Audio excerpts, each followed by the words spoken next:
Bonjour, vidéo numéro 21 sur la photo d'architecture. Alors, la photo d'architecture, c'est photo de tout ce qui est bâtiment, en intérieur comme en extérieur. Vu de l'intérieur, un bâtiment est un bâtiment, de même que vu de l'extérieur, un bâtiment est un bâtiment. Donc on a deux possibilités de photos. On a la photo artistique, entre guillemets, et la photo d'équerre, toujours entre guillemets. Et donc voilà. Et donc ce sont deux façons de rendre les bâtiments et que l'on va voir. La photo artistique, dans le but, la photo artistique d'architecture, voilà, vous voulez photographier le bâtiment, mais vous ne cherchez pas à faire une photo destinée à prendre des mesures ou à rendre quoi que ce soit, ou à en faire quoi que ce soit après, ou choses comme ça. Voilà. Vous êtes devant votre église, vous voulez faire rentrer l'église dans le champ, et ainsi de suite, et voilà. Et vous voulez garder un souvenir de votre église, vous voulez garder un souvenir, vous avez trouvé que la photo,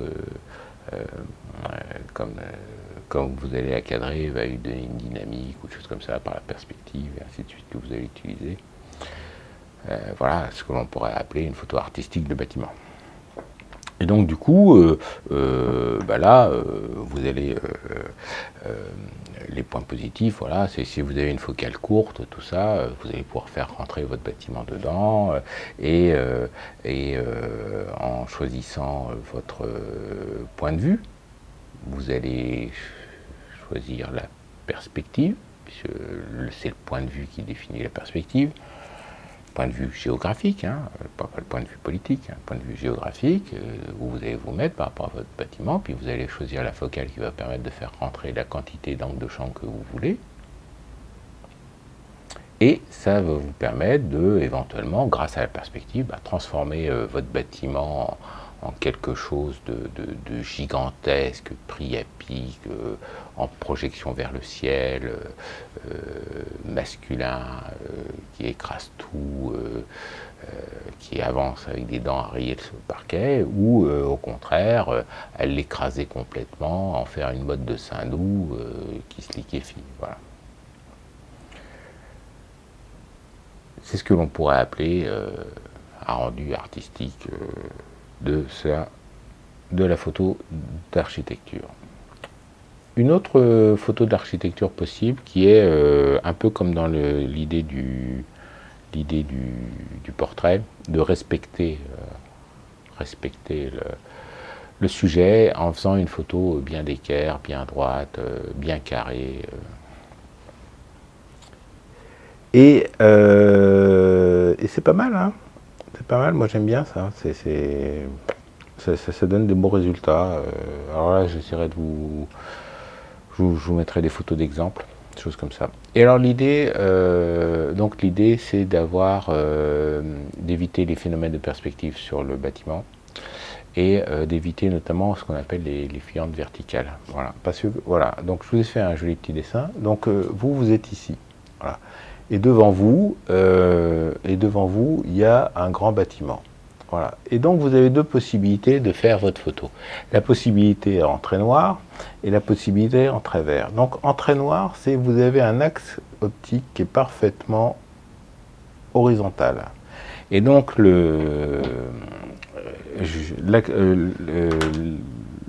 le dessine en rouge. L'axe optique, il arrive exactement à la même hauteur que vous sur le bâtiment, et il arrive perpendiculairement à la façade.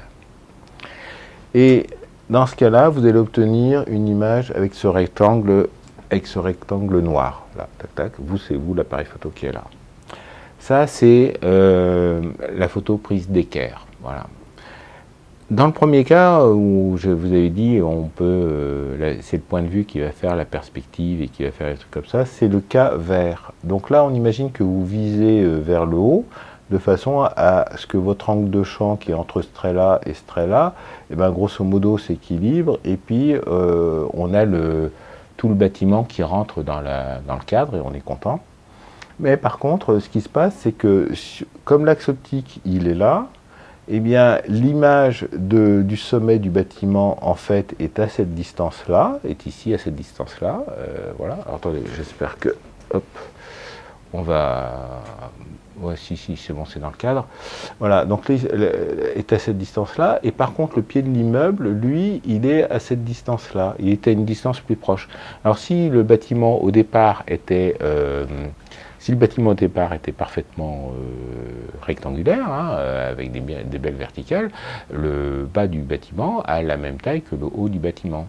Mais là, vous, dans le cas du cadrage vert, eh bien, votre bâtiment, le pied du bâtiment est plus près que le haut du bâtiment, et dans des proportions qui peuvent être importantes. Et donc, du coup, comme il est plus près, le bâtiment va être représenté plus large que le haut du bâtiment qui est représenté plus loin. Et voilà comment on s'obtient ainsi un bâtiment qui était au départ avec des lignes bien parallèles, bien verticales, à une espèce de pyramide mode de Saint-Doux. Voilà. Et donc le secret pour obtenir des bâtiments bien d'équerre, hein, avec des bords qui restent parallèles, avec le haut sommet du bâtiment qui a la même largeur que la base du bâtiment, le seul moyen, c'est d'avoir son axe de visée qui est horizontal et qui arrive perpendiculaire à la verticale du bâtiment. Voilà. Perpendiculaire à la verticale du bâtiment. Vous voyez ce que je veux dire? Et donc on n'est pas obligé d'être perpendiculaire à la façade. D'accord? Donc on pourrait, c'est-à-dire si je fais la vue comme ça rabattue, eh ben, on va avoir notre bâtiment qui est comme ça, mais on pourrait très bien nous, viser en biais, de façon à avoir une perspective comme ça. Donc, et l'image que l'on obtiendrait, ça serait une perspective comme ça, avec une fuyante. Et ça permettrait de voir le bout de la rue. Donc on n'est pas obligé de photographier un bâtiment perpendiculairement, pile poil carré, perpendiculairement à sa façade. On peut le faire si on a envie, mais ça n'est pas une obligation et ça n'est pas gênant d'un point de vue rendu pour une photo dite d'équerre. Ça permet d'avoir une fuite, un point de fuite, une perspective dans la rue ou chose comme ça. C'est acceptable. Par contre, dès que vous allez lever le nez, vous allez avoir des perspectives et des fuyantes vers le haut, et ça, c'est un choix esthétique. Point barre. Voilà. On l'assume, comme ça. Mais si vous voulez reproduire des bâtiments avec des verticales bien verticales, le seul moyen, c'est que votre capteur soit lui-même vertical. Donc ça veut dire que la perpendiculaire au capteur est elle-même horizontale et est elle-même perpendiculaire à la verticale du bâtiment. Voilà.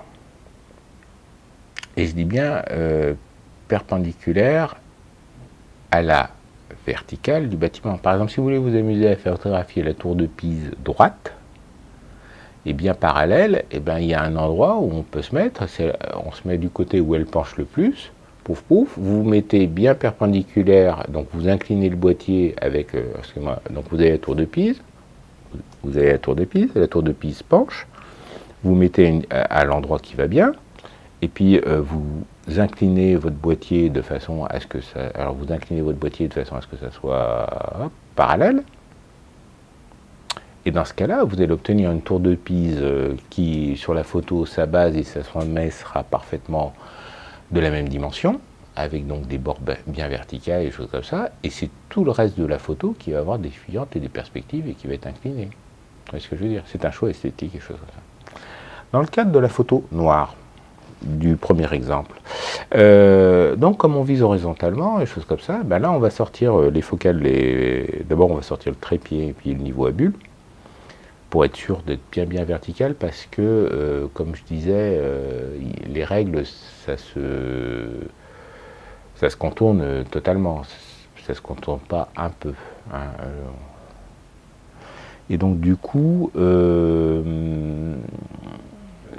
si on a une erreur de 1,5 degré ou 1/4 de degré, On ne le verra pas dans le viseur, on ne le verra pas sur le miroir, mais par contre quand on va tirer la photo et sur l'écran de l'ordinateur ou sur le papier, là on le verra et ça ne sera pas beau.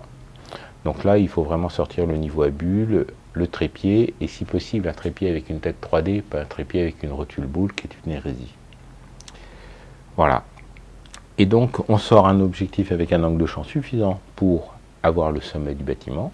Alors bien sûr, l'image, dans le cadre de la photo noire, en fait, l'image que l'on obtient, c'est quelque chose comme ça, avec toute une zone de sol dont on n'a que faire. On est d'accord, mais ça, c'est pas grave, on le recoupe. Voilà.